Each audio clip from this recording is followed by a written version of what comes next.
And we are live. Hey, welcome everybody. If you're watching us, you're probably in awe that we've actually shown up in about 2 months or something. Facepalm. Pretty much. Can't. There's no better excuse than life happens. We'll call it that, and that's what's really been happening with us. Unfortunately, Jason has just been putting his kids into the school for the first time, or well, for this year rather. Me, I've had work, and then oh wait, the kids, the 4-month-old.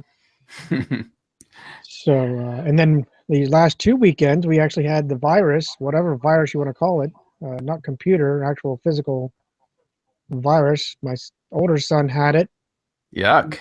He was like major headache, but it was pinpointed. And if I don't know if you can see me, it was on the right hand side. It was like pinpointed right here. He could tell us where exactly it hurt on his head. Wow. And then he had projectile vomit and temperature, the whole nine. And then he cleared up after about, we'll call it 3 days. And then this past weekend, Julie had it. Same exact thing, except we ended up being in the ER for that one. It was a little stronger for her. So, yeah, it wasn't fun. Gave me some, Well, you got more excuses than I do then. excuse, but at the same time, the other excuse is that you've heard it, MASKast fans, for a while now, that unfortunately where I work, I can't exactly watch stuff. I can't really get into Facebook. Can't get into Twitter anymore.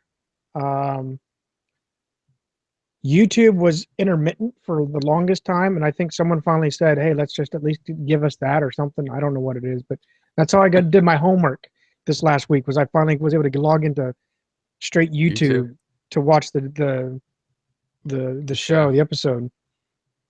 So, but yeah, exciting times for us, right?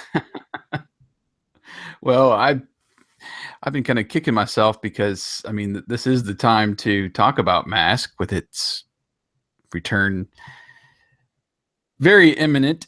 And, you know, we still want to keep that momentum going as we head into Revolution and the M.A.S.K comic series in November. Right. But, yeah, I've slacked off on, and I've told the listeners and viewers before that I tend to jump back and forth between my loves, we'll call it, because it goes to rediscover the 80s, like you said, and you'll be more passionate, we'll call it, on that, or more prominent, and then it'll switch where it's like, are you even interested in rediscover the 80s? Because now you're all over M.A.S.K. Yeah, I have seasons where I go back and forth, and I've been on the rediscover the 80s side more over the last month or so, and with the other podcasts that I relaunched, doing that each Friday or Saturday. But we need to keep up with M.A.S.K and keep this show going. As you can see, we are up to number 60, at least in this series where we're reviewing the show, and we've in comic books, had a couple interviews with the voice actors, and then we have the MASKast chat part of the podcast where we just sit down and blabber about news and stuff like that. I've had a couple interviews with people in the M.A.S.K world, but anyway, so yeah, we need to keep this going. We're halfway through what we're calling season 5, I believe, which is episodes 41 to 50. So we're just about halfway through, or we will be halfway through tonight, watching this season. And it's exciting. We get to see a new agent in this episode. So a new agent and a new vehicle. So yeah. So all right, well, we just want to say who is watching us, if you got any questions for us about or you want to leave a comment or your own little review about the episode, feel free to use the Q&A section there, and we'll hit you up when we get to our comments and stuff towards the end of the show. But for now, let's get this thing started. And I'll pull up my notes as I normally do. It's been so long, dude. What, 2 months? Yeah, 2 months. Okay. Last time we did it was June. Well, and another thing too, I wanted to pass along. I've had some activity issues this week, so I'm hoping our connection will stay up and we won't have any issues and have to go back and start up again. So crossed about that one. Yeah, it wasn't our connection, luckily. Sorry? Yeah. It wasn't. I was going to say, if the Google people are listening, please keep your Hangouts. Yeah, really, because your Hangout connectivity up. Yeah. And we'll do the shameful plug later. But when we were podcasting with for the Ghostbusters review, on recurrent events, poor Chad kept bumping off. Now I think that was actually his connection, not necessarily ours, but it still kind of bugged the crap out of us because we couldn't get the show complete with him. Well, we've gone back between Skype and Google Hangouts. I like the interaction you can have with Google Hangouts the best, and makes it easy for recording because it's just up there on YouTube. Right. You can pull it from there. But anyway, we'll keep our fingers crossed as we the episode tonight. Okay, I'm gonna get us started here. Welcome, agents, to MASKast 60, which is part of Season 5 of the podcast, in which we are reviewing episodes 41 through 50 of the M.A.S.K. animated series. Our focus in this podcast will be episode 45, Spectre of Captain Kidd, which will include our usual play-by-play commentary and audio clips mixed in from the actual episode. We'll take a minute at the dramatic halfway point and at the conclusion of the episode to give our critique and ratings using our 1 to 5 scale rating system. After we're given our review, we'll read back listener reviews and comments, as well as reveal the results of our poll, which is posted at agentsofmask.com. As always, we cordially invite you to participate in each review podcast by simply finding the MASKast assignment in the right-hand column of our website.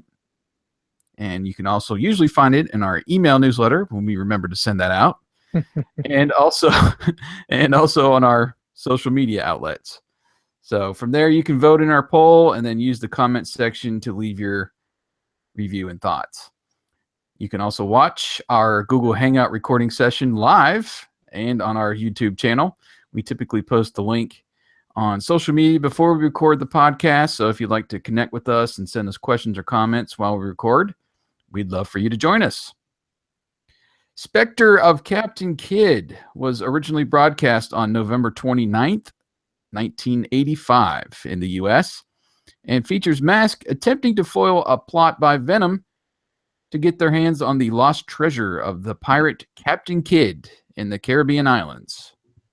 I'm Jason, one of your hosts of MASKast. With me, as always, is my longtime friend and fellow co-host, the Rodimus Prime to my Ultra Magnus, Wyatt. Do you have the touch, or do you dare to be stupid?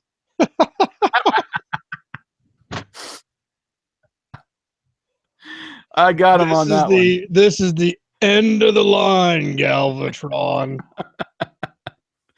I got you on that one.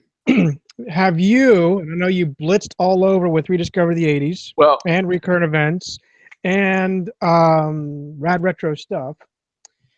So I'm going to ask you, if you fell into the hype that was with the new 30th anniversary, is it 30th? It's 30th, yeah. 30th anniversary Blu-ray pre-order from Amazon.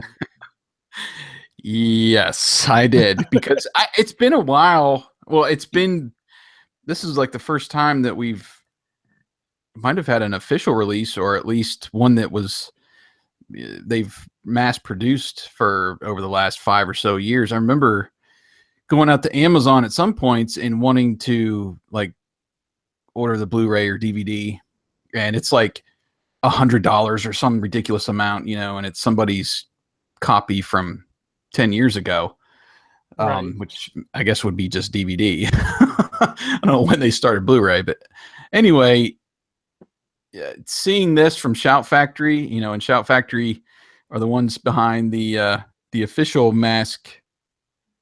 DVD release. I was glad to see that they are giving Transformers the movie the proper release on Blu-ray. They've remastered it or transferred it. I don't know how that all works out to what they call 4K now, which is like the top of the line digital quality. They've done it with Ghostbusters and some of the other movies. So they've done that for the Blu-ray release, and then the DVD is also, they've got several special features on there. New stuff, basically new interviews for the 30th anniversary, and it's reasonable. I think the Blu-ray, which I don't know if the Blu-ray set, it's the Chromebook, so it's like a special, container. I don't know what you want to call it. I don't know if that includes the DVD and the digital copy. It's $20 right now on Amazon, and the DVD is only 10, at least the last time I checked it. Yes. And the DVD come with the digital copy as well. So, I mean, that's pretty reasonable for a re-release and something that, I've longed to have in our collection. Transformers the movie. And I was trying to remember exactly where I was when it came out. I believe I saw it at our local theater there in Clearfield. I could be wrong. No, Du Bois. But was it Du Bois? Did we see it together? Do you remember?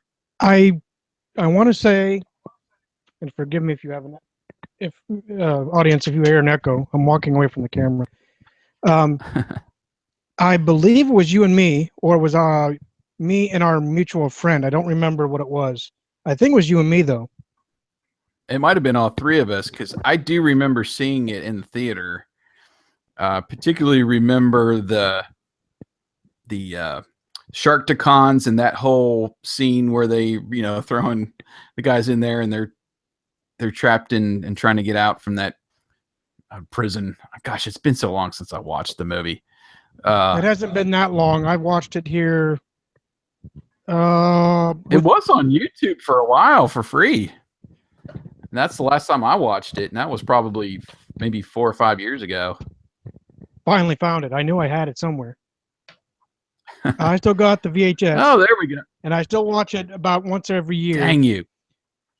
So yeah, I was so mad. My last job, when I worked in Atlanta, I had that VHS copy, and I bought it from Walmart or Target, one of those places, that same exact VHS copy, and I lent it out, and the dude never gave it back to me. I'm still pissed at the guy, but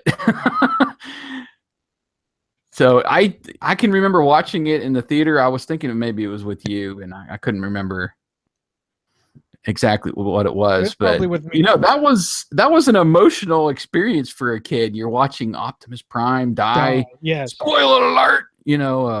Yeah, if you haven't seen it yet, especially the new, I'll call them the newer comers, the new generation that has not seen the real Transformers. Yeah, you really. I still remember, certain things etch in your mind, right? You remember when your first car you drove or something. This was one of those that I still cannot. It's burned in my head unless I get Alzheimer's. I think I'm going to remember this for a long time. And I remember when Optimus Prime is dying, going gray, you hear every boy. Note I said boy in the freaking theater. Yeah, I know. You hear the tear works going, and I'm like, I'm sure I was one of the many doing it. But thinking back on it now, it's like hilarious that we did that. But we were what, What year was this that came out? 80. It was 86, so we were, well, you were 11, I was 10. So someone had to haul us up there. So yeah, so Yeah. we were pretty well. Yeah, we were. Yeah. Wow. Well, and if I remember right, and again, it's been a while since I've kind of dove into the Transformers universe, but it was in between maybe seasons of Transformers, if my memory serves me correctly. It was. They killed him off so they could kind of start the next generation of Transformers with Rodimus, right? Right. And then there was such a backlash that they had to bring Optimus back. And they even hinted in the movie, if you watched it, obviously till the end, that one of the greatest robots in the world, Optimus Prime, returns or something like that. And I still remember that episode vaguely, that he turns white, ghost white, and then eventually he gets the colors back. And Yeah. it subsequently, like that same episode, maybe the next episode, that Rodimus Prime basically has short circuits and says, "I never wanted this in the first place." And he takes the matrix out of his chest and tosses it. He transforms back to Hot Rod and goes, peeling off wherever. But and that's it. That's crazy. I don't remember that at all. yeah, I remember that. I don't remember the rest of the episodes, but yeah, this was like that ushering in of new Transformers. So you got Cup and Ultra Magnus and Blur and the rest of the gang, Galvatron and so forth. The one thing I wanted to know, and I'm sure if I just punched up IMDb, I'd find the answer, but I've wondered if Leonard Nimoy still voiced Galvatron through the rest of the cartoon instead of just that one-time movie, thing. Yeah. I want to say that he did not. He probably did not, because this was a big performance, because you had Orson Welles, you had Robert Stack, you had Leonard Nimoy, Casey Kasem, which he'd been there throughout most of the Transformers anyway. Yeah. Scatman Crothers, Eric Idle. I'm cheating. I'm reading off the thing. Judd. Well, I was over on Shout Factory just looking at the what they had over there, and I watched the original, and Nimoy was billed, I think maybe second on that, as being in the movie as Galvatron, and that was a big deal. And then Orson Welles is the. If you look at the box, he's actually billed as number 3. You have Eric Idle is 1, Judd Nelson, Leonard Nimoy, then Robert Stack, Lionel Stander, and then finally Orson Welles. Yeah, Judd Nelson was billed first, I believe, in the trailer. He might have been. So this was a big deal. There were several of the original characters, I would say, that are like killed off. So you see, that's why they kind of brought in these big name, well, mainly voice big actors, name, right? Voice actors, yeah, to take over and to kind of push it, forward into the next seasons and such. But yeah, I mean, that was cool. Not nowadays, it's all of the big name movies have to have the A-list actors to voice the characters. So I don't know, maybe it was one of those that was one of the trendsetters, I guess, for the movie, for those types of movies, theatrical releases. But so I'm looking at the cast right now, and I didn't realize, I should have. Michael Bell seems to be all over the place. Here he is again. He's in the movie. He played Prowl, Scrapper, Swoop, and one of the Junkions. And then I have to dig into this guy, because I think he is the same guy. I'm sorry. You got me on a freaking rabbit trail.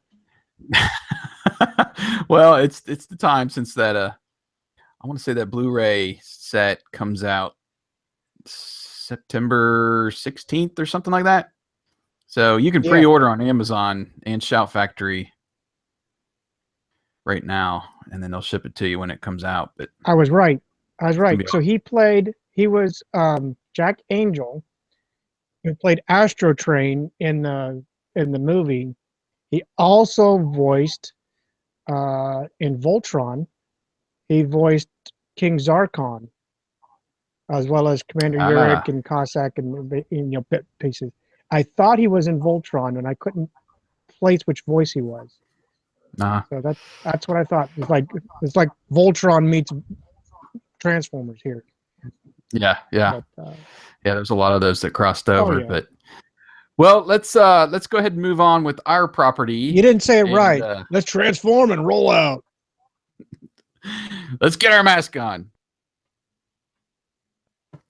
Okay, well, this came today. It's hard to put in 2 months worth of stuff here for Get Your Mask On like we normally do, which is our, for those of you new to the show, it's our essentially mask news segment. Today, Revolution comic from IDW, the prelude edition to the series was released and is now available for free. If you want to go over to IDW's website, if you've got an account there, you can download it for free. You can also go over to, I believe it was comicbookresources.com. They had all the images of the pages over there. I think it's like 24 pages, something like that. I dove into it a little bit. It's mainly just snippets of probably the first maybe one or two issues. It might be just the first issue, but it's not really cohesive as a comic in itself. But we got an awesome look at Miles Mayhem in several different shots in this prelude, and it seems he's going to be one of the main characters, at least in the first issue, as the M.A.S.K team finally is brought on board. But this is going to be pretty cool. I also had a chance. One of our friends over on Facebook, he neglected to put his name down, but he motivated me one day last week to put a little buying guide together. Basically, now that you're able to pre-order the Revolution comic, and basically from a mask collector's point of view. So obviously you've got there's 5 issues of the Revolution going to be released through September and October, maybe the first week of November. Going to be one special issue that's like the M.A.S.K origin, or their point of view as it relates to Revolution. So there's basically I think there's 5 issues in Revolution, and then a M.A.S.K issue separate, standalone, that you'll be able to get. And then there's several variant covers. I've tried to log those in, mainly for a M.A.S.K collector that wants to get all of the different variant covers that feature Matt Tracker and some of the characters. There's going to be a few of those. There's another one I just saw today that was special to a comic book store that they're doing, and it had Matt Tracker and Snake Eyes on the front, and yeah, it was Rom and Snake Eyes and Matt Tracker.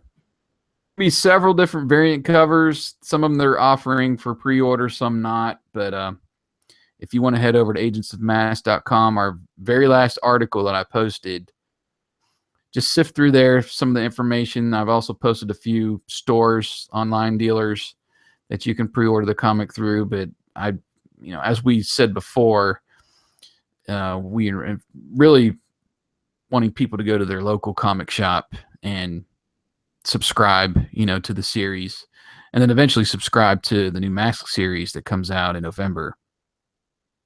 So lots of stuff going on in the Revolution world. I did want to also pass along that I spoke briefly with Bill Higa that we interviewed about a month ago, or maybe a month and a half ago, who was trying to put together this the voice actor reunion at San Diego Comic Con, and unfortunately it didn't happen. I was told that simply something came up and they had to cancel. So that was kind of a bummer. But Bill did say that he is looking into some possibilities of trying to get them together in the future. So even though it didn't happen like we were hyping and wanted to essentially fund over on Kickstarter, I don't think that reached its goal either, which is kind of disappointing. But into trying to get the voice actors together and do some other kind of event in the future. But we'll try to keep an ear out for that if something like that does come up, because I'm definitely interested when they get together. Also wanted to give a quick shout out, Neil Trevette from the UK. He reached out to us on Facebook and said he's been a listener for 3 years now, and he's a huge fan of what we're doing in the community. And I really appreciated him saying that. So Neil, we thank you for listening. Yeah, thank you. That's awesome. Did you have anything you wanted to add? I've been glancing through what I've been seeing, and I'm going to pose this question openly, because you and I have been talking behind the scenes for years about our movie. I wanted to start getting a feel whether our movie hits the ground or not. I wanted to get a feel from the audience. So it can be anybody that's on watching us now, or even you can Facebook us later, Twitter, whatever. I want to start seeing what people's mindset would be if we threw out an idea for some of the vehicles. So today, actually, I don't know why I was passing the vehicle. So I came up with the idea of I want to get people's take on how would you like to look. Would trying to phrase it right. Would a Spider, those 3-wheeled Spider motorbikes you see on the highways now? I saw one the other day. What vehicle in M.A.S.K, if we were to update the script or update it for current, which classic vehicle would that best suit? Would it best suit a replacement for Condor, Piranha, or Vampire? So I'm kind of wanting to field that out and try to start a little buzz, just for, even if it's just for fodder. I want to see what people's reactions are to that. I see the thing. I saw one. It might have been last weekend, and they're pretty. When you see them coming, you're like, "What in the world is that thing?" Mm-hmm. Because it's not quite the size of a car, but it's not a motorcycle either. It's not even one of the 3-wheelers. No, it is a 3-wheeler, just backwards, really. Yeah, but I mean, just your typical, motorcycle 3-wheeler. It's I don't know. It's beyond that to me. I thinking about Piranha. I've always found it kind of weird how they would transition that sidecar. Right. Those what do you call them? Mantis? What are those called? Those 3-wheelers you're talking about? Some of them are called Spiders. Spider. Can-Am makes one. That's the one I saw today. I don't know what its actual name for that vehicle is, but they're like 2-seaters though, right? Up front. Well, there are some that, if it's the Spider, I think they're a 2-seater. There are some that are really small. They're actually just a motorcycle 3-wheeler. That's all it is. It's a single, just has a motorcycle seat. Right. So that's the one I'm thinking of. I'm not thinking of the Spider 2-seater car. So forgive me if I'm not explicit enough.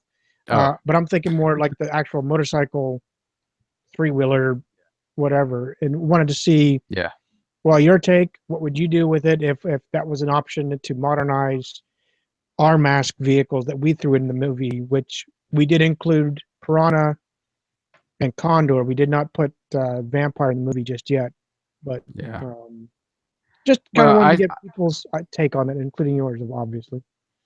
Mine, I would definitely vote it for Piranha, and maybe even that larger model where there is a second seat, and somebody else could, ride shotgun with Rax.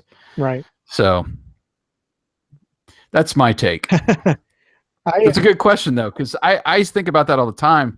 I can definitely see a boat coming out of those 4-door Jeep Wranglers that they make now. I see That them, but kind of thing. I'll be honest, I'm still the classic guy. Um, I don't think the standard 2-door Jeep Wrangler, the little shorty, is quite sufficient, even though that's what they make it out to be on the cartoon. I think the longer bed, I used to call them scramblers back in the day, and that's dating you and I's age right there. But they were the longer. I call them. They're really the longer bed. I think that would be more suited for a gator because it's a little bit longer. You get the. To me, Yeah. I would think there'd be Yeah. enough space to put that Yeah. That's what I was kind of thinking. whatever you call the what's the bombs in the back? I'm trying to think of it. Depth charge. Yeah. Um, but to answer my own question, I was thinking about it today because I passed the stinking bike, and I'm like, I think it could be either one or the other. It could be a good replacement for Piranha or a good replacement for Vampire. And we'll see what Vampire is. If you haven't watched the episode yet, take a look at it and see what Vampire looks like. Um, but I thought it would be one of the two good replacements Mhm. since we see that Vampire is actually like a little jet. Yeah. Yeah. I agree with that. I definitely wouldn't change Condor. I think it needs to be just a straight up Crotch rocket, yeah. motorcycle, crotch rocket. Yeah. Just an updated one. But good question. Good question. And shout out to Philip Gibson, who is one of our viewers tonight. He posed the question: are you guys totally pumped for the new M.A.S.K comic coming out from IDW?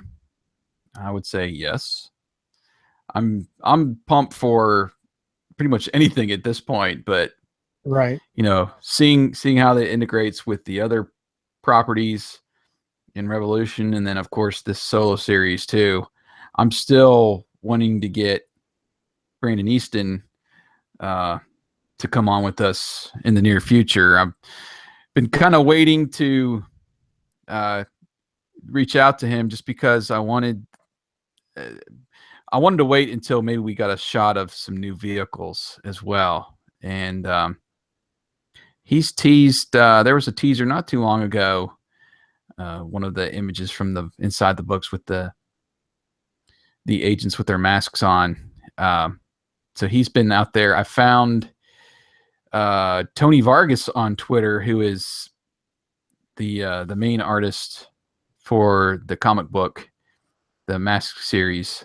He's out there on Twitter, so keep a watch on him and on Brandon's page. And of course, Tommy Lee Edwards is doing the covers and some of the variant covers. He's released some stuff on his Twitter as well.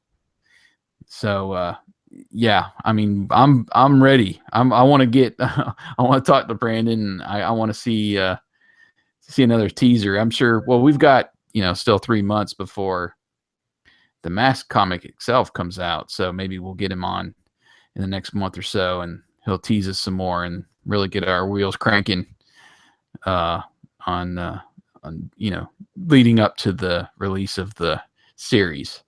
But thanks for tuning in, Philip. And I say we get started with the show. Are you ready to go over to the Caribbean? I'm ready to start the MASKast. So we quickly fade up on a castle and then are taken to basically an island forest where we see Matt, Hondo, Scott, and T-Bob, with Scott in disbelief that he is on the same island, and it makes him feel like he is Captain Kidd. Now T-Bob just can't help himself, obviously, and so it points out that he is a kid, which is received with a very simple and that's I so was like, yes, he finally knows how we feel. yeah. So Scott's finally on our side with these finally, puns. Matt states that these islands are rich in resources, with Hondo stating that with Matt's help and tens of thousands of millions of dollars, the islanders can develop them. The ever curious Scott points rather, and states that it looks like Captain Kidd's bottomless treasure pit. And Matt concurs and states that no one else has ever reached the bottom or the treasure within. Well, obviously, if you haven't reached the bottom, you haven't gotten the treasure. So just point it out there. Mm-hmm. Suddenly, we see cannons erupting with the team intrigued, thinking it's maybe a celebration. Then all of a sudden, we see all these impending cannonballs just raining down on the team. So Matt shouts, "Take cover!" Well, obviously. And then Scott kind of queries if it's a celebration, what with Matt replying, or I mistyped it. So Matt kind of asked, what kind of celebration is this? And Matt replies, well, it's not much of a celebration when you're the target. So the T-Bod is still running out in this, which should be no surprise by now. And he's dodging all these cannonballs while he's joking that he knows how a bowling pin feels now. And then all of a sudden, the cannons just cease. So the jokes are starting a little too early for my taste, but yeah, it's I'll call it a little interesting, but I haven't been drawn in just yet. Yeah, and I think Matt even says at the end of the scene that they need to look into this. The cannons haven't been fired for 300 years, so he, ready to solve the mystery they're trying to lay out. So, so we head back over to the fort there, and Matt is questioning these. I called them guards. I don't know what you call them there, who are at the fort.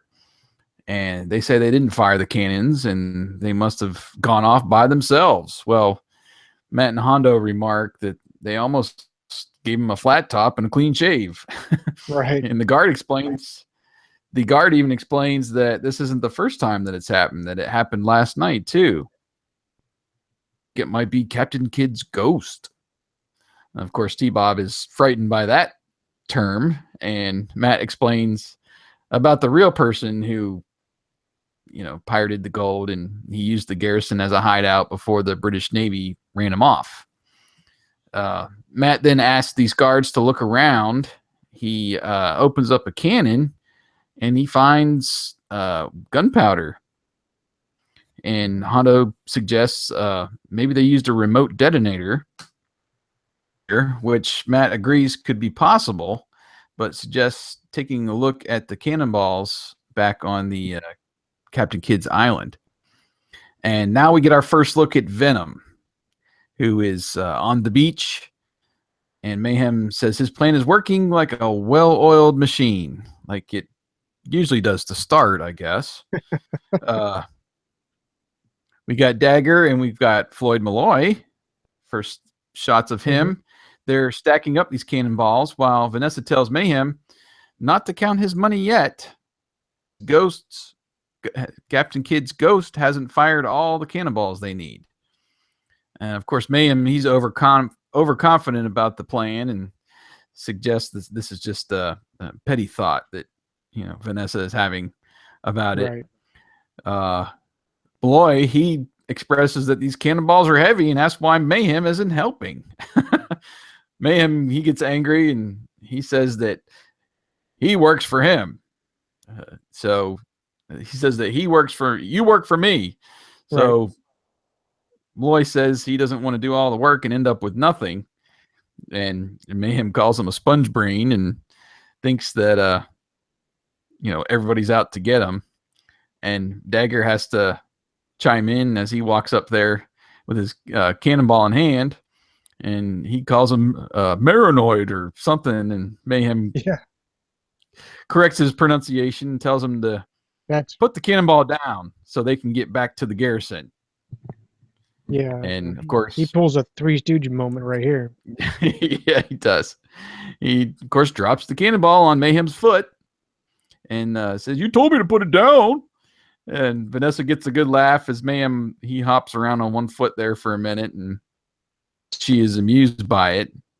She says, collecting cannonballs isn't exactly a tropical vacation, and Mayhem tells her, that's what you think. And then we cut back over to the M.A.S.K team. Right, where he says, we see Thunderhawk landing and the team getting out. And I actually like the sound effects here with the animation, obviously, of the doors closing on their own. And then Matt instructs Honda to get a cannonball while he sets up his computer. Scott suggests playing pirate with T-Bob saying, "Aye, aye," and asking, "Where's the corn on the cob?" Scott, as well as I am, is very perplexed at that stinking question. And T-Bob answers that he's going to sell it for a buccaneer. But bum ching. Yeah. Um, add that sound effect. I don't know if you have it. I think I might. I But have it. anyway, so Scott replies that he'll turn him into a cannon for the joke, and then adds that he has a super idea for a cannonball. So he says he spots honey, and of course T Bob says, "When do you call a pirate honey?" And this banter goes back and forth, and basically ends up finding Scott finds a nest and takes the nest off and cracks it open, gets this honey, turns it into a ball, and then puts it on the sand to, I guess, keep it congealed. And then launches. He has T-Bob open up his top, and you see this tube now in his head, which I didn't know he had some kind of missile launcher, cannon, whatever in him. He has whatever he needs. Yeah, pretty much, and we learned that later on too. So Scott throws it in the tube, and it launches out, and it sprays all over them. Now the swarm of bees are all pissed off, so they are out, looking at him. T-Bob can't help but saying that he bumbled things in more ways than one, and the duo end up running away, diving into I would call it a pool of water. The swarm seems to hover for a little bit until the duo surfaces, and then T-Bob. This must work. It works in cartoons, right? So T-Bob says, "Buzz off," and that's when the bees actually leave. And that whole scene could have been deleted, in my opinion. I was just going to say that it was just a sidebar that interrupted the episode, and there was an episode because that like that. Oh, I got my comments. I'll leave them for now, right now. Granted, they interact with the end part of the episode in this fashion, so that's why they had to set it up. But yeah, I mean, it was all about, all right, well, let's go get a cannonball and set up the computer, and then we had this whole, several minutes of just these guys, and then now we kind of head back to where we were going. So it like you said, it just felt like either it could have been shortened or somehow worked into the episode a little bit better, in my opinion. Right. So Hondo, we're back to actually Hondo and Matt. Hondo states that the cannonballs have all disappeared, and this is when this basically just adds to Matt's questioning of the whole situation. Scott somehow overhears. I'm sorry. Go ahead. No, go ahead. You can keep going. Scott somehow is overhearing this conversation from the distance, and he shouts that he found one. So they were looking down at the bottomless pit, and they see half of a cannonball.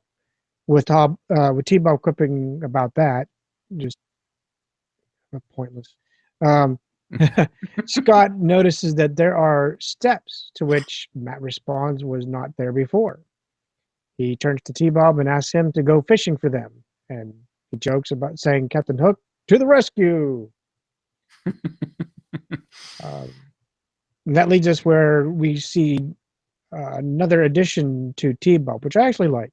But I'll let you introduce it. Yeah, this was unexpected, but it was actually a pretty cool feature. He has these two, I'd call them grappling hook ropes that shoot from his back, and they wrap around these palm trees. They're basically using, he's basically using those as a support when he winches himself down into this hole. He says that this job is the pits as he's down in there. I rolled my eyes at that one. He lowers down to where this half a cannonball is. He tries to pry it free and finally does, but gets himself tangled upside down as he's trying to pull it out. Scott reminds him not to drop the cannonball because there's no bottom. Thank you, Scott. Matt decides to climb down these makeshift steps and try to help T-Bob and get him untangled. With T-Bob now, quote, footloose and fancy free, he winches himself back up, and Matt eventually follows him up the steps. And as he's reaching up, he grabs a loose rock or something, and it falls down the hole into some water. So much for bottomless pit. Right. Scott cries out, but Matt says he's okay. And then he goes to reach up again and to finish climbing, and he notices a hole. And about that time, he gets blasted with salt water. He thinks the ocean tide is coming in and putting pressure on the walls around this hole. As the crew above continue to look on, more bursts of water start filling the hole, with one finally hitting Matt directly and knocking him down the shaft of the hole into the water. And now the hole pretty much fills up to the top, and Scott is frantic that he's not coming up for air and he can't stay down there much longer.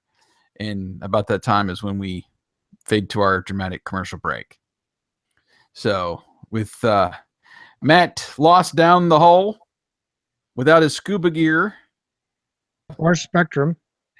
or Spectrum or anything, yeah. What do you what kind of rating and what did you notice in the first half of the episode? I like the suspense of the cannons firing on their own was a little bit intriguing. Obviously, I liked the sound effects and Thunderhawk doors closing. I actually liked the grappling hooks for T-Bob. It was actually a good ad, but also because I like Knight Rider and I like the grappling hook feature on Kit. So, it was a good plug. For me, the plot seemed a little vague. I realize they're going after gold. Got that. But setting it up to me was all vague, the whole scenario. Usually there's a little more it's usually put together a little bit better, or we don't even know what the plot is until well afterwards. This is so vague for me, so that took it away from me a little bit. I know that they're looking for the treasure, like I said, but this storyline just didn't grab me yet. I know we pick on T-Bob quite a bit, and I'm usually quite conservative with him, but this time, yeah, he needs to be fired or something, because this was way too much. In the first 11 minutes, this was way too much. The looking down the cannon moment that we see when Matt is investigating, what was that for? I don't get it. That was not needed. We saw that and I know we find a conclusion to this, why this scene was set up, but if you're watching it up until the 11-minute mark, there was no purpose for this honeyball shooting scene whatsoever. It needed to be cut. We could have had more drama. We could have had more action. We could have had Vanessa heckling Miles more. It would have been more entertaining. But it was just pointless. The suspense of Matt falling was okay. It was a nice ad. And for me, it was kind of like a good ad, like we saw. It was early on. I'm trying to remember which one it was, where Matt was plummeting out of the restaurant without Spectrum. So it's nice to see that he doesn't have his precious equipment to save him. That was the counterclockwise caper. Yeah, that's what it was. So, they were in Vegas. Yeah, so it was cool to see him helpless. That's the best way to put it. He was helpless. He couldn't do anything about it. He was just stuck.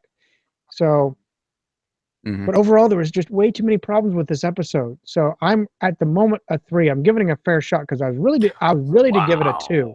I was ready to give it a 2. Wow! And Already. I'm like, I'm not going to fault T-Bob that much. So I got to give it 3 and see where this goes. So yeah. I see now. We're gonna maybe vary a little first bit ever. on this one. At least the first half of the episode, I was a little bit higher, a lot higher actually than you were. I only pulled it down a half point, and that was because it had been a while since I watched an episode, but I thought the animation was a bit in this one. It's mainly the facial expressions sometimes of Matt and Mayhem. And I know it's difficult to show depth like on a 2D animation, but Matt looked like he was about 7 feet tall when he was climbing down that hole. He did, didn't he? And that kind of bugged me. So I don't know. Maybe they were trying to take some different angles and approaches for this episode, but the animation didn't stack up to me with what I had remembered, at least even in the season. Right. Like you, I like that we had a new T-Bob feature. I even wrote down I might get some hate mail, but he truly is R2D2 2.0.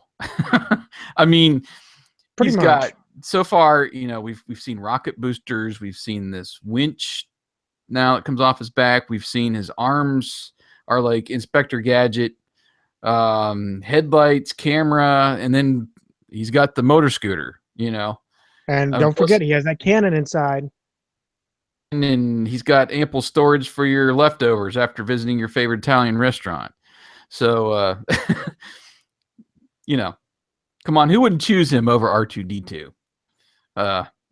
Okay, maybe I've lost my mind. You're now going to get the hate mail. I actually like, as annoying as the character is, I actually like T-Bob. I think he's more functional than R2D2. And that's where I'm coming from. Well, that's where I'm coming from, because really nobody in their right mind would choose T-Bob over R2D2, mainly because of all the stupid jokes and you got to put up with all his crap. So you're not going to choose him. But as far as functionality, yeah. But at least I can understand T-Bob. He speaks English. He's not. What the hell is that? That's true. Anyway, maybe that's why I never got into Star Wars, because I couldn't freaking understand R2D2. So I'm going to go up to the line of having to put up with T-Bob's jokes and choosing him over R2D2. But anyway, I enjoyed the drama. I thought anytime you put the main hero in danger, it's a good drama. Right. And they did that with Matt, and you see this, it's almost like a little typhoon, going in this hole with the water and stuff. So you're like, he's getting sucked down. He's never going to make it back up. Yeah, I identified it as a whirlpool. Whirlpool. And I kind of liked that we got a little bit of taste of the plot, but we still had a lot to be revealed. We knew that Venom was using these cannonballs for something. And we knew there was some kind of treasure, but we didn't know exactly what was going on yet. Even though, we just got a little hint of Venom in the beginning. And I don't know. There's some episodes that works for, some that it doesn't. And I don't know. It kind of worked for me in this one. And then now T-Bob's jokes, okay, yeah, they were starting to get annoying, but at least for the episode, Scott is irritated with him too. Right. And to me, it makes it much more watchable when you can essentially side with Scott on these stupid jokes and puns. If it's both of them doing it, you're just like, oh, get me through this episode. And it was all T-Bob in the first half, and I don't know. I feel like it was a lot more watchable than some of the other episodes, at least in the first half. Right. We'll get to the second half now, but like I said, I was down a half point, down to 4.5 for just the animation that didn't sit well with me. And I was ready to see where it was going. I was going to keep it high until down. So anyway, we fade back up now with the crew still looking down the hole. Right. T-Bob says that, I'm sorry, Hondo ends up basically turning to T-Bob and says, looks like you're going fishing again. And of course, T-Bob has to reply that he's got his angle. And he walks over to a tree, gets grappling hooks anchored once again. And then he transforms into scooter mode, which I didn't understand quite why. Then we see Hondo climbing on to T-Bob, getting ready to, what are they doing? Got to like water ski down a freaking whirlpool. I didn't catch it, but I didn't have to because well Hondo jokes that he's going to bait the hook. The next we see Matt surface, basically getting spewed out over a cliff, essentially into a pool of water, and Matt, shouts, "Hey, I'm over here!" But during this time, we actually do get to see him float through all these, at least a small little like canal or something, before getting spewed out of this cliff. And I still have no idea how they saved him. If you understood how they saved him, please enlighten me, because I don't know what happened. What did Hondo do? I think they were just prepping. T-Bob. Because I don't know. When you panned up, you briefly saw T-Bob's ropes, and they were essentially underwater. But nobody else was up there. So I still don't know. And then Matt, being down below them, he gets punched through the holes or whatever, and then he ends up like on the same level when he gets spewed out. He's like, "Hey, Scott, I'm over here." "Oh, hi, Dad." Well, I don't know. I didn't even see them even get a chance to go in the hole or do anything as far as Hondo and T-Bob. Yeah.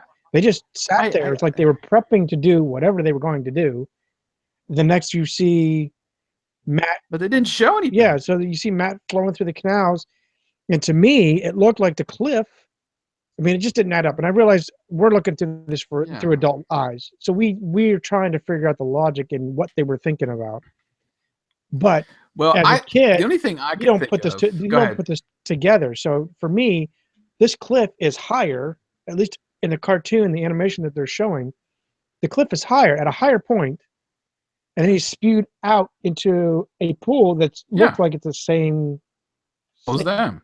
Yeah, where he started from. So it didn't make sense to me. And the only thing I can think of is right after this, they do one of those left to right screen wipes to cut back to Matt like a few minutes later after he's rejoined the team and they've saved him.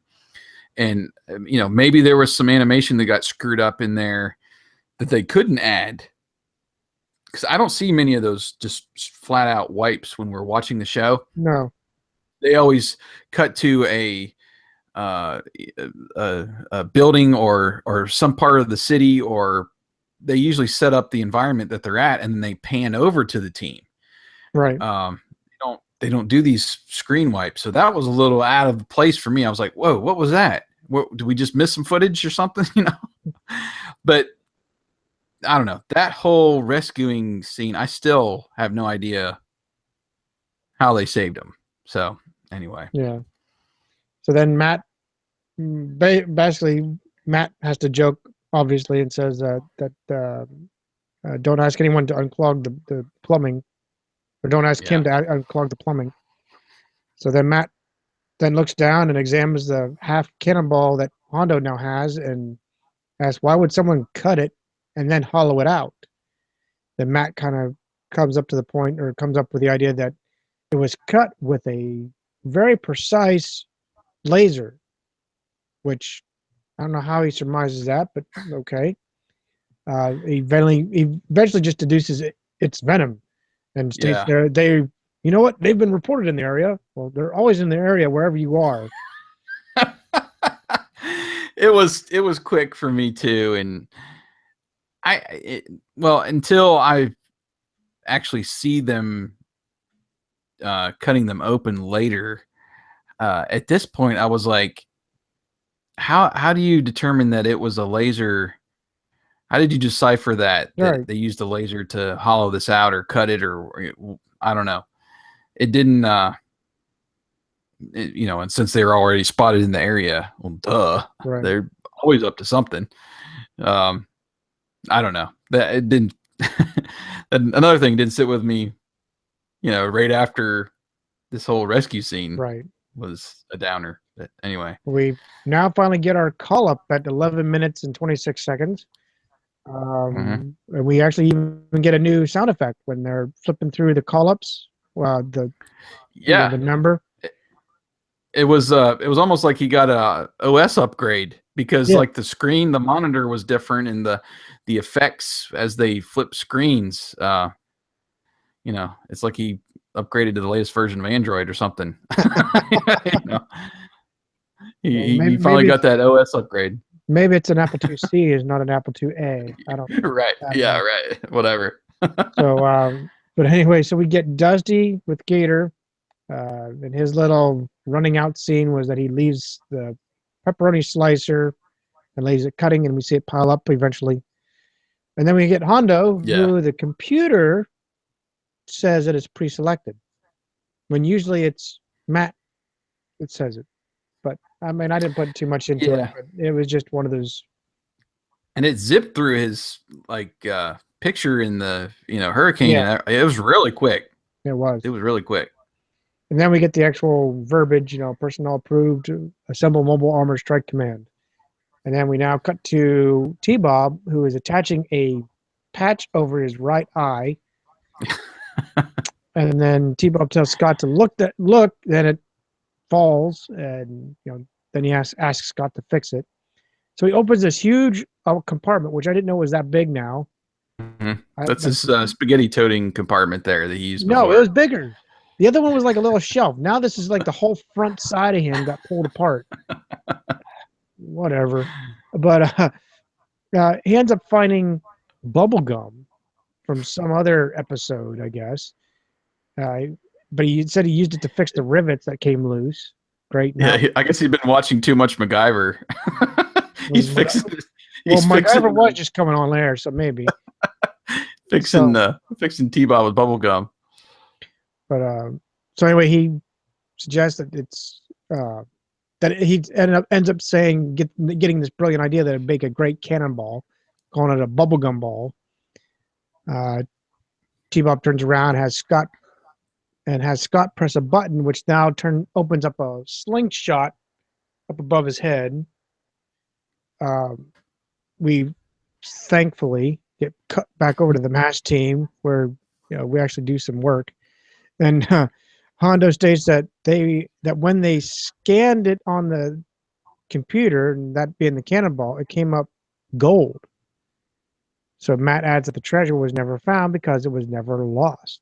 And that's when we get Hondo continuing that Captain Kidd must have melted the gold and coated it with the iron to hide the gold. Right. And Matt, he kind of nods his head in agreement. And here's another thing that I wrote down here. Matt had just deduced that from the laser precision, and they were talking about, Captain Kidd melted it down and covered it with iron to make it look like cannonball. So this was the point where I was like, oh, okay. So the precision laser was from cutting them in half, not actually forming it, hollowing it out, and all that thing. So I finally put that together right here. But now they start walking through the jungle, and Dusty asks why Captain Kidd would have melted down the gold. He saw a lot of tunnels underwater while he was being rescued there, and some may have which led to the ocean. Hondo then says they could have used those tunnels to get the gold cannonballs to a predetermined location on the beach.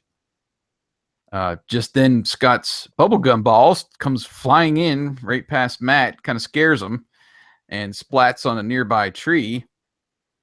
Scott says it works, and Dad always told him to always stick to things. This is where I started rolling my eyes again. And I was like, what shot it? Because was it T-Bob's slingshot or was it the cannon? Because really nothing was activated. He was just standing beside him. Right. So I was like, okay. Well, the bubblegum ball now gives Matt an idea for catching venom, and he's going to call it Operation Stick 'em Up. We're now back at the garrison, and Floyd Malloy is now dressed as one of the guards, and he's setting a detonator inside the cannon and says, Captain Kidd's ghost strikes again. Vanessa is in Manta outside. Malloy gets in and tells her to get out of there. Manta converts and flies away into the sky with the M.A.S.K team now looking on from the roof. And Matt says it's time to disarm Venom's plan. The team grabs some other cannonballs nearby, with Dusty saying he wished Scott and T-Bob were there. He might be the only one that has ever wished that. But his wish is granted because they are there. Instead of being back at the hotel, enter Thunderhawk's hatchback with a blanket to hide out. T-Bob wishes they were back at the hotel watching the late movie, while Scott says he'd rather watch his dad get venom using his idea. Right. So this is Scott. This is typical Scott. We head now back to the beach with Venom. Malloy is using his little laser handsaw now, we see, to cut open the cannonballs. And then Vanessa uses her whip mask to extract the gold part and load it into the trunk of Manta. Dagger says that after they got 12 cannonballs now and 12 the night before, they've got 25 altogether. And Mayhem wonders why he involved him in such his brilliant caper. Vanessa corrects him that it was brilliant because it was Captain Kidd's idea. Anyway, we get back to M.A.S.K, they're now on this like tall tree platform that they've formed from like 4 trees. They've kind of built their own tree house. Can't wait to sink Venom's Jolly Roger. Matt says it won't be long as they'll be on scene after firing the cannons, and their timing for gold is like a Swiss watch. You're gonna have to stop because your internet is finally starting its audio flake. Okay, where did I cut out? When you're coming back to M.A.S.K. Okay. It's still acting up. Is it? Okay. I wish I could hear myself in the headphones. I can figure that out one day. Then I can, kind of hear us live. But anyway, you still hear it? I still hear you, but it's that whole blotchy. Yep. I mean, I can hear you. I can understand you, but it's not pretty. Okay. Well, I can kind of just play through it. That might be what we have to do. Yeah. Well, I don't know. So give us listeners who are actually on the listening to us on the actual podcast audio version of this. It's technical difficulties. Well, obviously I don't hear it, so I'll take your word for it. Is it still like that, or? It is. It hasn't shaken off. Dang. I don't think it's your equipment. I think it's like you were saying, your internet. Internet connection. Well,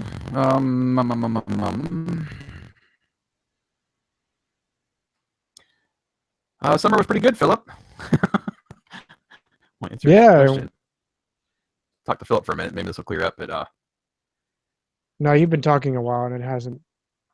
It hasn't Still hasn't. changed. I don't know what else to do. I don't want to. I'd say we either press forward or re-engage, but I don't know what that would do to us. So press forward. I mean, how bad is it? Can you tell what I'm saying, or is it just like a lag? Oh, I can tell exactly what you're saying. It's just more robotic. It sounds Okay. like you're. It sounds like you're losing some of the digital pieces. Okay. Well, I guess I'll be T-Bob for the rest of the show then. That was pretty good. All right. Well, where did we leave off? Back to M.A.S.K in the tree stand. Back to M.A.S.K. So we head back to M.A.S.K, who are all in this tall tree platform or tree house that I guess they just decided to build. And Dusty says that he can't wait to sink Venom's Jolly Roger. Well, Matt says it won't be long, that they'll be on the scene after firing those cannons, and that their timing for gold is like a Swiss watch. Panning to the M.A.S.K vehicles below now, we see Scott and T-Bob jumping out of Thunderhawk to a nice little hiding place in the jungle. We cut back over to Venom. Mayhem uses his remote to activate the cannons. They hit the beach. The cannonballs hit the beach, with Matt keeping a close watch from their tree stand. Venom quickly arrives on scene with their vehicles with a pretty nice shot of Malloy's vampire. Yeah. Landing and then converting from jet mode to motorcycle. And he removes his buckshot mask and begins to collect the cannonballs. He says he must be getting stronger because the cannonballs seem light. And then Dagger also starts collecting them. That time, Matt says it's time that they control the situation, and he hits a couple of buttons on his own remote. Right, and this is where the cannonballs explode into gumballs, and Scott enjoys this moment with T-Bob saying that they know how to stick together. Dagger now says that he didn't know Captain Kidd liked to chew bubblegum and chuckles at this joke that he's made. Miles shouts, "You moron! Someone switched the cannonballs." Now the M.A.S.K vehicles race up with this white flash behind the drivers as the masks are lowered. Still no freaking command. Anyway, this was still the best part of the episode, in my opinion. it was a lot better than most of it, yes. But yeah, each of the vehicles transforms into their defense mode, with Miles saying that M.A.S.K wants to ruin their plan. Then he shouts to go after them. And now Venom races into their vehicles. Matt ends up dropping all these gummy ordnances, is what I called them, onto him. It knocks over Vampire and sticks, almost glues the door shut on Manta. They had a tough time opening the doors. They finally get into all their vehicles, with Vanessa saying that Mayhem gummed up another brilliant caper. And then Miles instructs battle mode, which I've never heard before. It's cool, but never heard this before. Yeah, I don't know if he said that before or not. It's definitely not the norm. No. And then we see the same white background glow with their masks now lowering, which was, again, a very cool animation, cool shot. Mm-hmm. The Venom vehicles all transform, with Malloy launching a missile, which ends up attaching to, I would think it would hit Gator's radiator. Ends up slowing him down. Dusty asks for help from Hondo, saying it's slowing down his style. Hondo replies that he can't give him a hand, but he can give him a spare. And the spare tire, I don't know what you call it. It's not really a missile. Anyway, it launches. It ends up knocking the missile off of Gator. Then we're back to the air battle with Thunderhawk and Switchblade, with Matt saying it's time you saw the light of day. And as he does a loop with Thunderhawk, this big, huge laser array basically engulfs around Thunderhawk, but Matt, obviously the hero of the day, dodges every single blast, and he launches these two missiles. And now here's where I realize what he said, but the explosion that was given told me initially that Switchblade was finally done. Yeah, yeah, it does. I remember using that montage in, I think it was the Thunderhawk music video Yeah. I did, and I remember watching it the first time. I was like, "Oh, he just blew him up. Miles is dead." Uh, but yeah, I mean, just from the impact and being missiles, you're thinking Switchblade's done, Right. but it's just that bright light. And that's all it was. They were all just flash grenades, which kind of was a little. I mean, I realized as a kid, adults as kids, who's writing this probably should not have nuked Switchblade, and Right, right. so I understand it in that respect. But at the same time, I'm like, man, this would actually be a good ending for M.A.S.K, saying, "Hey, we finally won. We knocked out Mayhem or whatever." But anyway, it sends Miles plummeting into this. Or he thinks he's flying into the sun initially, and then it sends Switchblade plummeting to the ground. Yeah. This is where we cut over to Vampire and Hurricane as they're engaging in the battle. Right. Vampire swoops in and Malloy fires his buckshot mask, which shoots these small round pellets onto the ground and causes Hurricane to spin out of control. Gator pulls up, grill all fixed from the missile that was just in there, with Dusty giving Vampire a charge from his roof gun. It shocks Malloy and causes Vampire to plummet straight down. It pretty much destroys the vehicle. And Malloy runs off with Gator now giving chase to him. And we see Manta now swooping in. And she said, and this is great. I like Vanessa's line here. She says, today's cooking lesson, puree of Gator. That was actually pretty clever.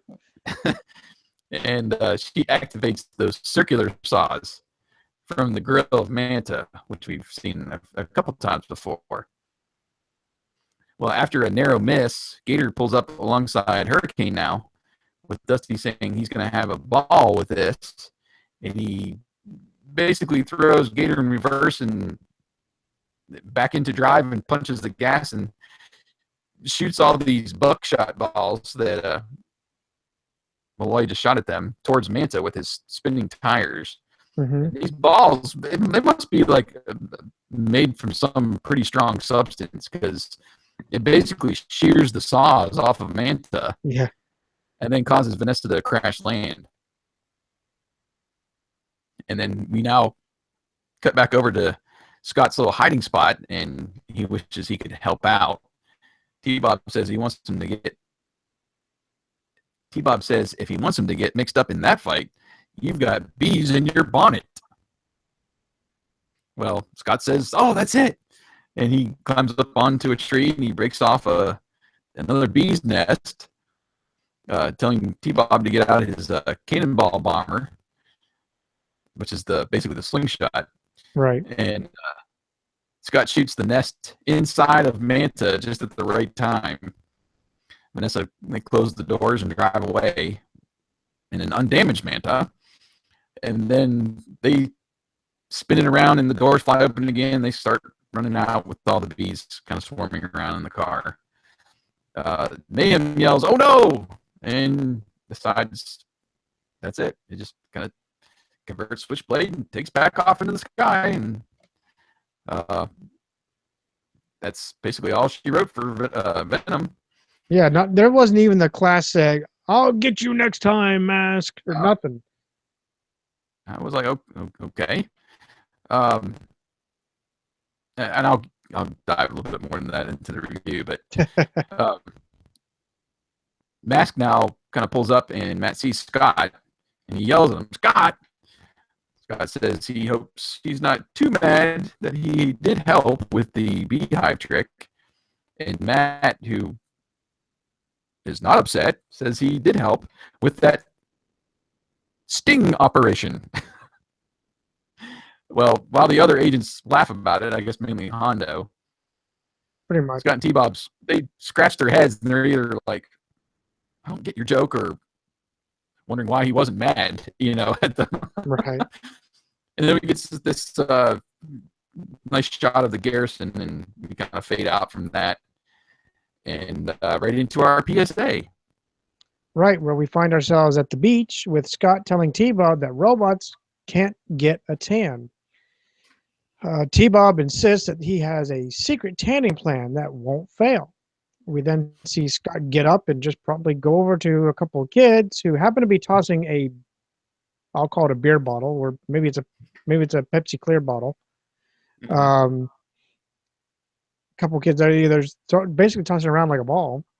And he tells them that you shouldn't be tossing glass back and forth. It could break, and it's hard to see in the sand, so someone could cut their foot. So the girl agrees. Scott walks up, or I'm sorry, as T-Bob walks up, and we see T-Bob with a paint roller painting on his tan. Robot Roll tanning your eyes 1,000 times in your head. It's more like a casino thing. Yeah. So, yeah. So before we get into it, did you see any type of similarity to our movie? No. I was grasping at it, that the dogfight between Thunderhawk and Switchblade, but it was a dogfight. There was nothing else to it. Really, there was nothing else I found. Yeah. That was a pretty cool maneuver that Matt did. Because he's essentially running away from Switchblade, and then he pulled that, aerial loop and barrel roll, and he comes straight for him. And I thought that was a pretty cool moment. There were some nice shots too of that battle. Thunderhawk in the foreground and Switchblade in the background. It's a pretty cool sequence. So what? After all of this, has your rating changed at all? It has. And again, we're so far removed from reviewing an episode that I wish I kind of went back and I was looking around, and I don't know, maybe you'll talk me down, but I ended up on a 3.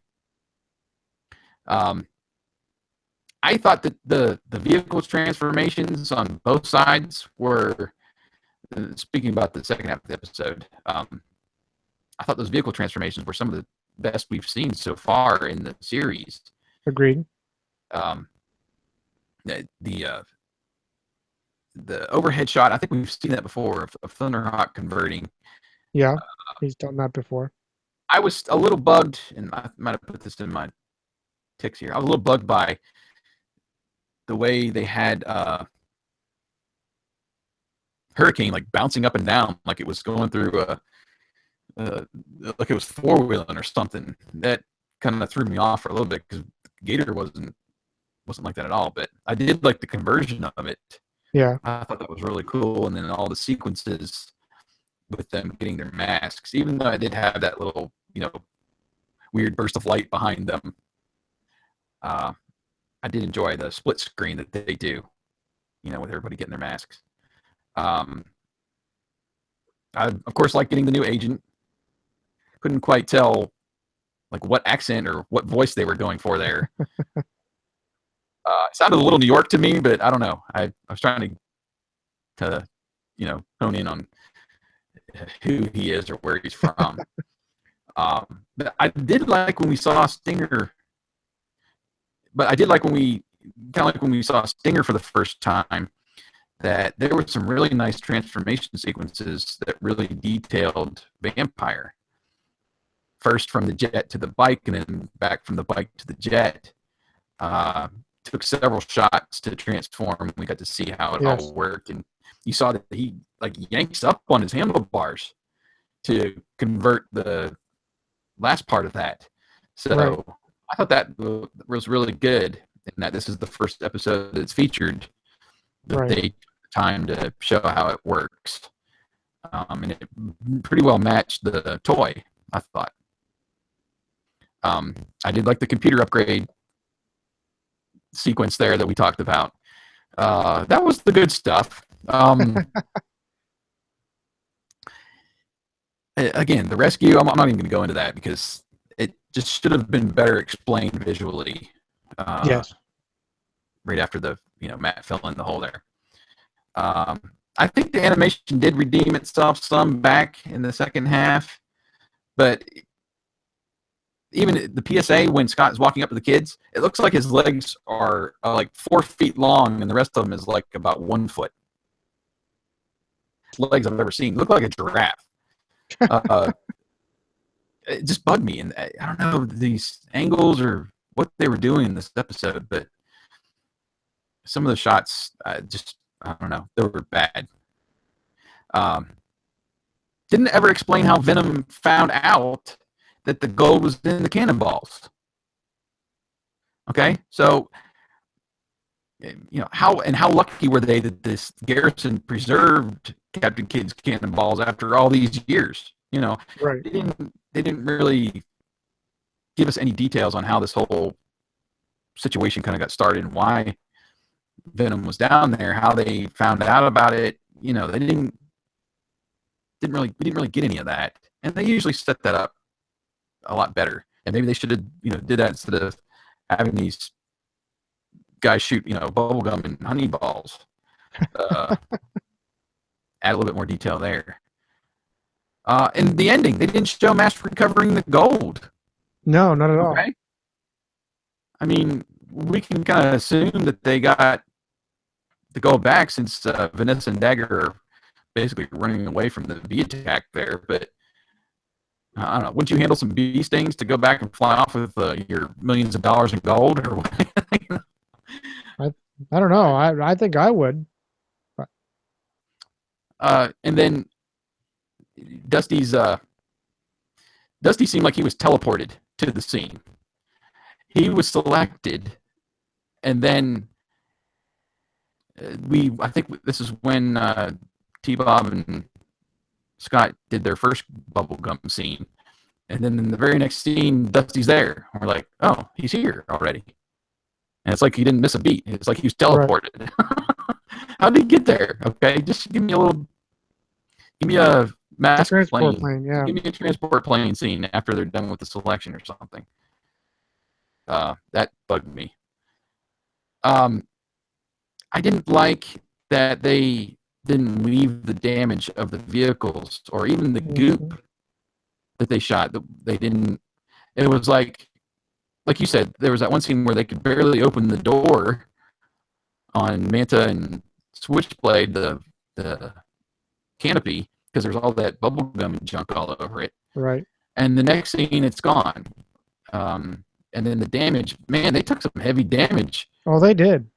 With those crash landings. I mean, they didn't bring back Vampire, but Manta and Switchblade pretty much plummeted to the ground and crash landed. And they just, their vehicles are fine, no damage, a few minutes later. So, I don't know. I would just prefer that they keep that continuity. Even with Dusty's grill, should have been a hole in it. It wasn't there when he pulled up to, shock Vampire. So that continuity kind of bugs me. Ticks, I know it's not a M.A.S.K episode without Scott getting into trouble, but could Matt at least scold him a little bit more? Scott, you're supposed to be back at the freaking hotel where I left you. Or along the side of the road like I left you once before.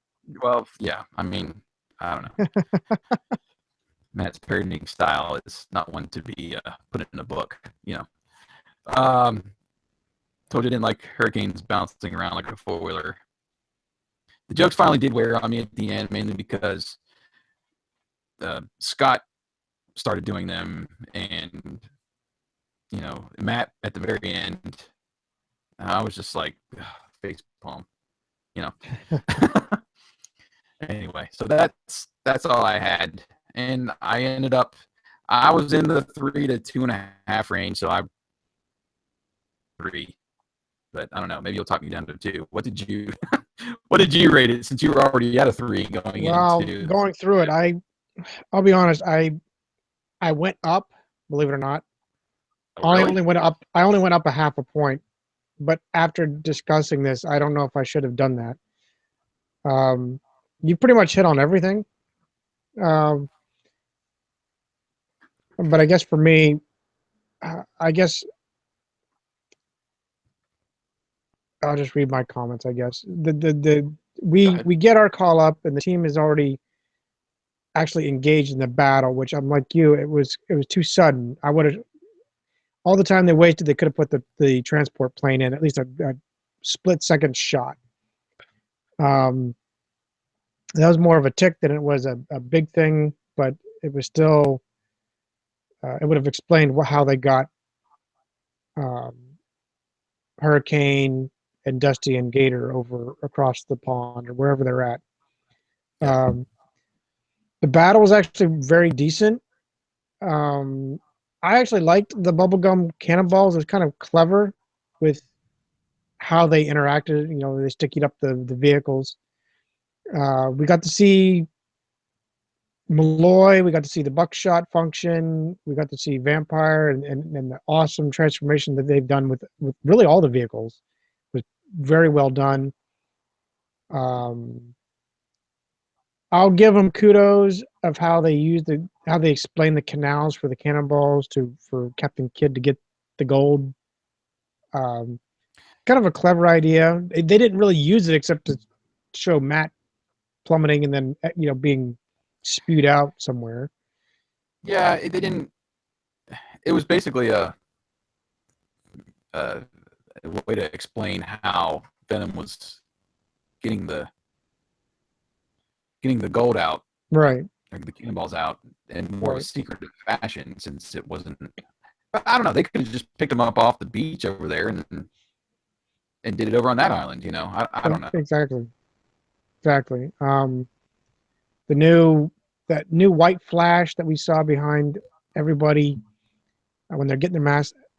I actually thought that was a nice touch, but I was still really ticked off that they had no mask command whatsoever. Um, I liked how we get to see Whip used as a grabber instead of usually just a actual whip like we see typically on an episode where she cracks a whip or she lassos someone to basically shock them or whatever. So Mm-hmm. this was actually a cool feature. I liked it. Well, I was going to let me stop you there for a second. Uh, was that our only mask use in this whole thing? No, because we got buckshot, Well, buckshot. Okay, so those two. but those are the only two. Yes. Nobody on nobody used the mask on Mask's side. No, they didn't.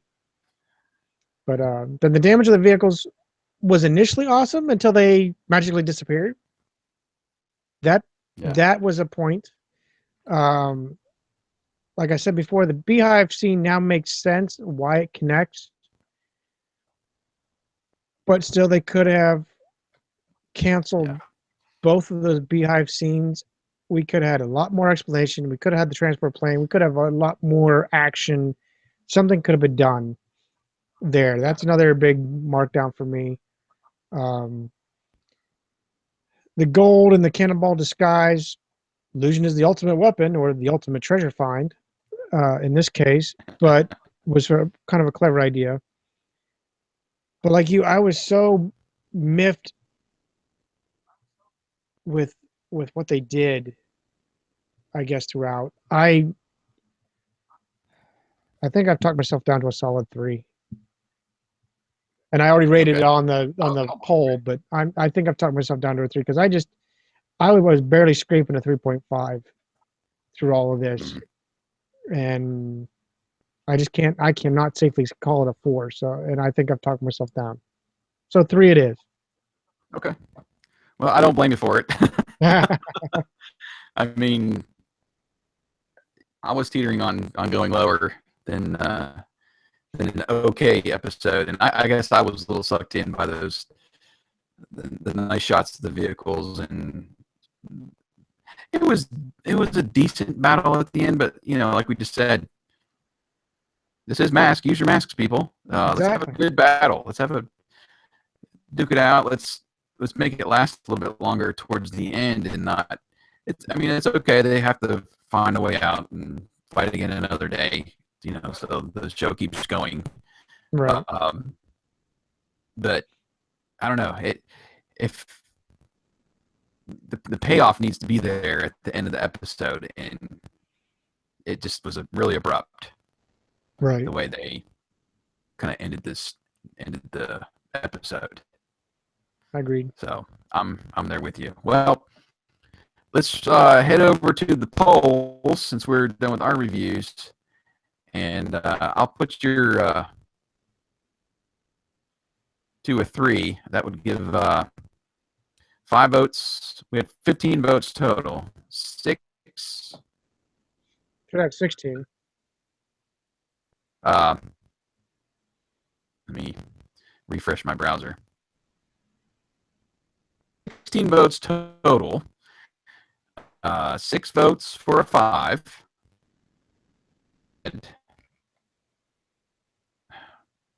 Please load. We would have had 6 votes for a 4. Come on, opinion stage. 3 votes for a 3, and 1 vote for a 2. That's how it comes out. There we go. Finally. Okay.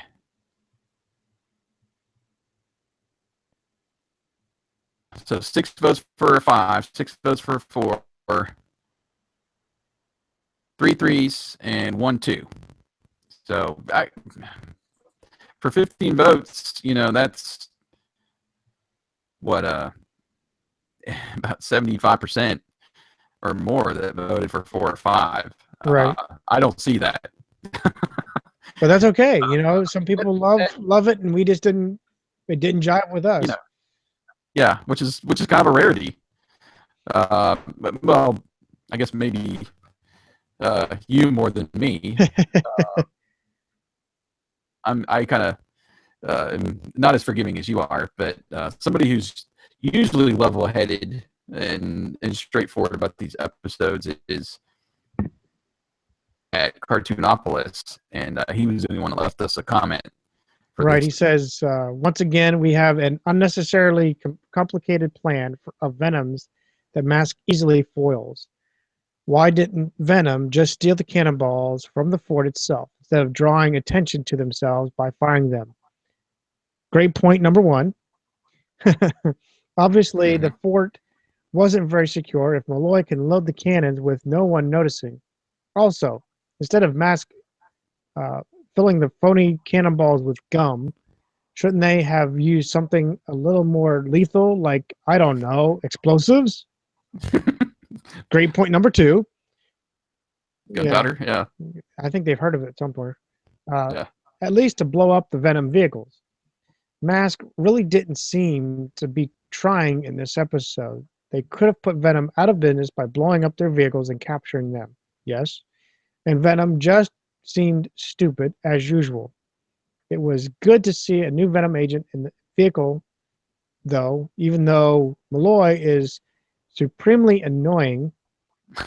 He's like a whiny Billy Idol. Okay. Maybe I can see that. And I'm sure. It's the hair. Yeah. And I sure hope he didn't pay good money for that missile. I assume it was supposed to destroy Gator rather than just ram it into it, right? Kind of an abrupt ending, too. Agreed. Yeah. Yeah. Good points there. And yeah, again, I was trying to figure out who exactly Malloy is from the way he was talking and such. Right. And I seem to think in later episodes that I've watched as I'm, putting montages together that he has a bit of a laugh that's that kind of annoying type of laugh. So I don't know. He didn't really annoy me in this one. He seemed dumb. He kind of like maybe not as dumb as Dagger, but a little bit down to that level. Yeah. Anyway, we appreciate Eric chiming in as he usually does, and that'll pretty much put a wrap on the Spectre of Captain Kidd, and our next episode to review will be The Secret of the Stones, which is episode 46. A strange stone that contains a power to make objects weightless. It's up to M.A.S.K to stop Venom from attaining these powers in a showdown near the Yucatan Peninsula in Mexico. So that is that's actually a little description I came up with because the one on Wikipedia was like 6 words. So Oh, great. I tried to make it a little more appealing. But so we get the Secret of the Stones for next time. And I'm not sure exactly when the next time will be, but hopefully a lot sooner than want 2 to. months. Well, yes, and I was going to say, assuming that we want to take advantage of the Revolution comic and the M.A.S.K series that are coming up, we should be putting out episodes on a more frequent basis, and definitely get through season 5 here up through episode 50 in 2016, and at least that's a goal. Since we did fall a bit behind, but I know we'll be doing some chats and stuff like that once we get our hands on some of these comics, and we'll invite our buddies back on to talk about that. So glad to be back in the chair tonight. Yes, this has been a welcomed adventure. Really, almost like a break, because I've been plugging away at a lot of things on the home front as well as you have. But this has been awesome, and I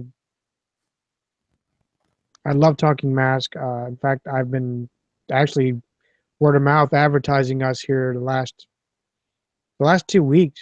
People, we've been, I don't know how we get on the topic, but they're interested. When I talk about 80s and stuff, and then I say about M.A.S.K, and a couple people have said, "Hey, there was this 80s cartoon." This is actually a legit conversation. There was some 80s cartoon I remember.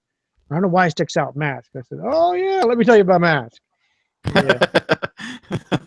So yeah. Let me tell you about the panel I was on with Doug Stone.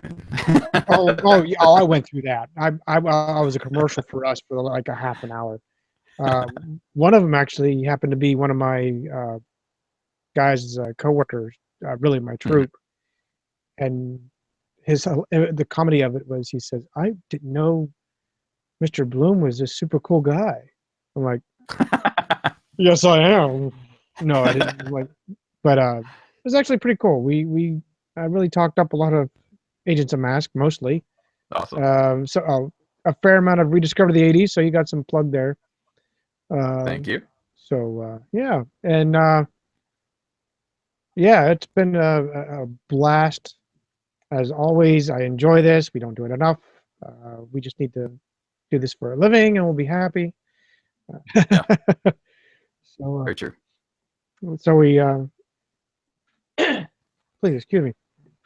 So before we get rambling on, I want to say thank you to all the watchers and listeners of MASKast, and we look forward to seeing you next time on MASKast, which was so corny. Well, that's your sign off. Got to throw that in there. Thanks to Philip, and at one point we had, I think, 4 viewers. I see 5 actually up. Not, well, 4 if you include me. One So is, you got. yeah. So I want to say hey to Vaughn. Thanks for joining us, as well as Brian and John as well, and Philip for coming in and watching us live. You see us go through all the bloopers and the audio problems, the coughing moments that we have here, but it's all in good fun. Behind the scenes. Yep. Showing you how it's done. But anyway, we will sign off for now, and we again appreciate everybody watching. See ya.